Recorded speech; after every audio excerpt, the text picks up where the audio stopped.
क्या व्हाट्सएप अब हमेशा के लिए फ्री नहीं रहने वाला है? क्या आने वाले टाइम में व्हाट्सएप इस्तेमाल करने के लिए भी लोगों को हर महीने पैसे देने पड़ सकते हैं? और क्या क्रेड के जो फाउंडर हैं कुणाल शाह की एंट्री इस बात का संकेत है कि मेटा अब व्हाट्सएप से कमाई का नया मॉडल तैयार कर सकता है? क्योंकि आज हर कोई इस बात की चर्चा कर रहा है कि कुणाल शाह को व्हाट्सएप की कमान मिलने के बाद उनकी सैलरी कितनी होगी। लेकिन बहुत कम लोग इस मुद्दे पर बात कर रहे हैं, यही कहिए कि कोई बात ही नहीं कर रहा कि उनके आने से व्हाट्सएप में क्या नया होने वाला है या क्या बदलाव हो सकता है। क्योंकि अगर किसी को नया लाया जा रहा है तो कुछ सोच के ही लाया जा रहा होगा। क्या मेटा व्हाट्सएप को सिर्फ एक मैसेजिंग ऐप की तरह ही चलाना चाहता है, जो कि बहुत लंबे समय से चल रहा है, या फिर उसे एक ऐसे प्लेटफॉर्म में बदलने की सोच के साथ ये कदम उठाया जा रहा है जहां प्रीमियम सर्विसेज, एआई टूल्स और सब्सक्रिप्शन बेस्ड सुविधाओं से कमाई की जा सके। दरअसल कुणाल शाह भारत के उन चुनिंदा एंटरप्रेन्योर्स में से हैं जिन्हें कंज्यूमर बिहेवियर समझने में महारत हासिल है। उन्होंने पहले फ्री चार्ज बनाया था, जिसे बाद में स्नैपडील को बेच दिया गया। इसके बाद उन्होंने क्रेड की शुरुआत की। क्रेड का मॉडल भी काफ़ी दिलचस्प रहा, क्योंकि कंपनी का फोकस आम ग्राहकों पर नहीं बल्कि उन लोगों पर था जिनका क्रेडिट स्कोर अच्छा है और जो नियमित रूप से क्रेडिट कार्ड का इस्तेमाल भी करते हैं। क्रेड अपने यूजर्स को रिवॉर्ड, कैशबैक और एक्सक्लूसिव ऑफर्स देता था, जबकि कमाई फाइनेंशियल प्रोडक्ट्स बेचकर, लैंडिंग पार्टनरशिप्स, इंश्योरेंस और वेल्थ मैनेजमेंट सर्विसेज और प्रीमियम मर्चेंट टाइप्स के जरिए करता था।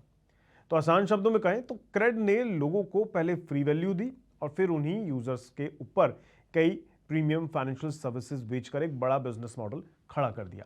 यही वजह है शायद कि कुणाल शाह का नाम आते ही कई एनालिस्ट व्हाट्सएप के फीचर्स को लेकर सवाल उठा रहे हैं।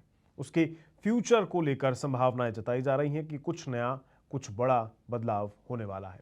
तो क्या कुछ होने वाला है वो मैं आपको आज इस वीडियो में बताऊंगा।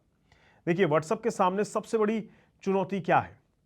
चुनौती है यूजर ग्रोथ। नहीं, यूजर ग्रोथ की कोई चुनौती नहीं है, उनके पास बहुत सारा यूजर बेस है। चुनौती है मोनेटाइजेशन की। आज व्हाट्सएप दुनिया के सबसे बड़े प्लेटफॉर्म्स में शामिल है और अरबों लोग इसका इस्तेमाल भी करते हैं। आंकड़ों में अगर मैं बात करूं ना, तो मेटा के मुताबिक 2026 में व्हाट्सएप ने 3 अरब से ज्यादा मंथली एक्टिव यूजर्स का आंकड़ा दर्ज कराया है। और भारत में अगर देखें तो व्हाट्सएप में 55 करोड़ से 85 करोड़ के बीच एक्टिव यूजर्स की संख्या है। लेकिन इसके बावजूद मेटा की कमाई का बड़ा हिस्सा फेसबुक और इंस्टाग्राम से आता है। क्यों?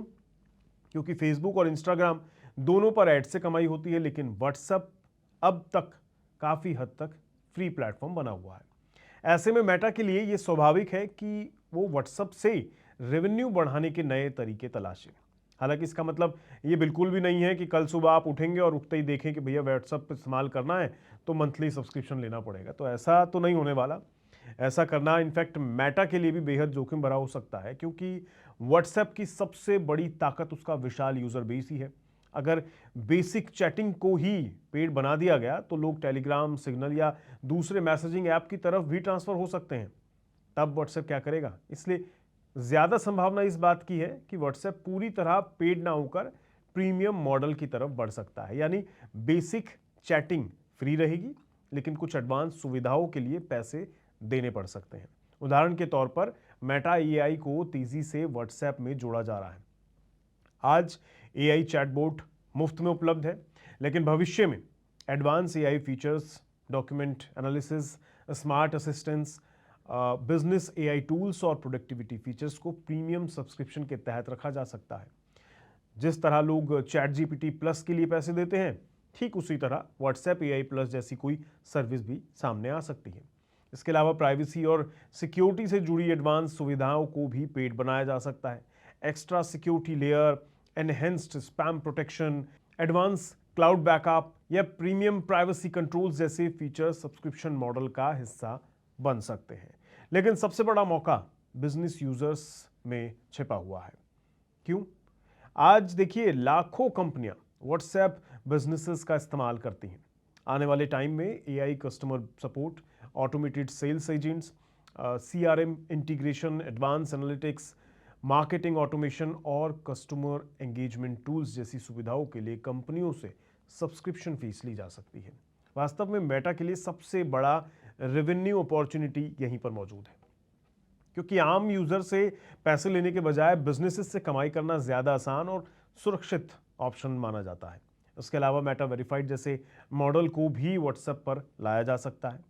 मतलब ये आम लोगों से कमाई का जरिया बन सकता है। जैसे आप इंस्टाग्राम और फेसबुक पर ब्लू टिक के लिए सब्सक्रिप्शन लेते हैं, ठीक वैसा ही कुछ आप व्हाट्सएप पर verified identity, trusted business badge या प्रीमियम क्रिएटर अकाउंट्स जैसी सुविधाएं शुरू हो सकती हैं और वो आपको खरीदना पड़ सकता है। इससे क्रिएटर, प्रोफेशनल्स और बिजनेसेस को एक्स्ट्रा बेनिफिट मिलेंगे और मेटा को रिक्योरिंग रेवेन्यू मिलता रहेगा। अगर मेटा की मौजूदा स्ट्रैटेजी को भी अगर देखा जाए तो तस्वीर काफ़ी हद तक साफ हो जाती है। आज की तारीख में अगर आप देखें तो इंस्टाग्राम और फेसबुक पर ब्लू टिक के लिए सब्सक्रिप्शन के चार्जेस 699 रुपये मंथली रखा गया। मतलब मंथली इतना खर्च करना पड़ता है। मेटा वेरीफाइड के बदले में जो आपको मिलता है उसमें क्या क्या मिलता है? ब्लू टिक है, ब्लू टिक वेरिफिकेशन का एक सिंबल है यानी। इसके अलावा इंप्रेशनेशन प्रोटेक्शन, अकाउंट सपोर्ट जैसे कुछ एक्स्ट्रा फीचर्स अलग से मिल जाते हैं। ऐसा सही कुछ व्हाट्सएप के साथ भी हो सकता है। दूसरी तरफ कंपनियां एआई पर अरबों डॉलर भी खर्च कर रही हैं। डेटा सेंटर बनाए जा रहे हैं, नए एआई प्रोडक्ट्स को लॉन्च किया जा रहा है। ऐसे में उसे नए रेवेन्यू सोर्स की ज़रूरत है। मतलब पैसे की ज़रूरत है, क्योंकि आप खर्च बढ़ा रहे हैं। तो वो कहाँ से आएगा? फेसबुक और इंस्टाग्राम के बाद व्हाट्सएप उसके लिए सबसे बड़ा अवसर बनकर सामने आ सकता है। इसलिए कुणाल शाह की एंट्री को सिर्फ एक मैनेजमेंट चेंज के रूप में नहीं देखा जा रहा, बल्कि उसे व्हाट्सएप के अगले बिजनेस फेज की तैयारी के रूप में देखा जा रहा है। हो सकता है कि आने वाले कुछ टाइम पीरियड में व्हाट्सएप पूरी तरह फ्री ही रहे, लेकिन उसके अंदर प्रीमियम सर्विसेज का एक बड़ा इकोसिस्टम भी तैयार हो जाए। बेसिक मैसेजिंग फ्री रहे, लेकिन AI tools, business solutions, premium privacy features, verification services और एडवांस प्रोडक्टिविटी टूल्स के लिए अलग अलग सब्सक्रिप्शन प्लान देखने को मिल जाए। ठीक उसी तरह जैसे क्रेड ने फ्री रिवॉर्ड से शुरुआत करके अपने यूजर्स को फाइनेंशियल इकोसिस्टम में जोड़ा था, मेटा भी व्हाट्सएप को धीरे धीरे एक मैसेजिंग ऐप से आगे बढ़ाकर एक रेवेन्यू जनरेटिंग सुपर प्लेटफॉर्म में बदलने की कोशिश कर सकता है। फिलहाल मेटा की तरफ से ऐसी कोई आधिकारिक बयान सामने नहीं आया है कि वो क्या नया करने वाले हैं इस कदम से। व्हाट्सएप पेड होने वाला है या नहीं होने वाला है, ऐसा कुछ क्लियरली सामने नहीं आया है। लेकिन एक बात ज़रूर साफ है कि कुणाल शाह जैसे मोनेटाइजेशन एक्सपर्ट की एंट्री के बाद व्हाट्सएप के बिजनेस मॉडल में बड़े बदलाव देखने को मिल सकते हैं। और यही वजह है कि आने वाले समय में सबसे दिलचस्प सवाल ये नहीं होगा कि व्हाट्सएप के कितने यूज़र हैं, बल्कि ये होगा कि मेटा उन यूज़र्स से कमाई कैसे करता है। बाकी देखते हैं भविष्य क्या होता है। आपकी इस मुद्दे पर क्या राय है? कमेंट करके ज़रूर बताइएगा, क्योंकि अगर आपको सब्सक्रिप्शन बेस मॉडल लेने के लिए पे करना पड़ा व्हाट्सएप पे भी, तो क्या आप खर्च करेंगे पैसे? कमेंट करके बताइएगा। आज के लिए इतना ही। मैं मिलूंगा आपसे अगली वीडियो में। नमस्कार।